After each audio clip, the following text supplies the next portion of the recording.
High বন্ধুরা, আমি আজকে আবারও একটি নতুন ভিডিও নিয়ে এসেছি। টাটা টিয়াগোর গাড়িটি চালিয়ে কেমন কমফোর্টেবল ফিল পাওয়া যায় তো আপনাদেরকে আমি আজকে বলবো, এবং এই গাড়িটির ভেতরে যে বসার যে পেছনের যে বসার সিট আছে, এই বসার সিটে কেমন স্পেস আছে তো সেটাও দেখাবো আপনাদেরকে। তো আর বেশি কথা না বলে ভিডিওটি শুরু করা যাক। আপনারা পুরো ভিডিওটা দেখেন, পছন্দ হলে লাইক করবেন আর সাথে কমেন্ট করলে ও ভালো হয়।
আমার কাছে তো খুবই ভালো লেগেছে।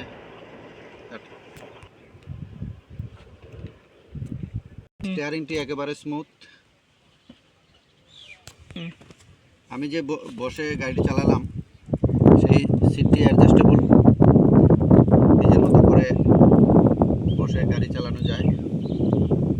এই যে অ্যাডজাস্টেবল দেখা, এটা অ্যাডজাস্টেবল দিয়ে গাড়িটি উঠানো নামানো যায়। এই যে অ্যাডজাস্টেবলটি, এটি যত উঠাবেন নামাবেন তত কিন্তু সিটটি উপরে উঠবে। একদম মানে কমফোর্টেবলভাবে বসে আমি গাড়ি চালাতে পারবো।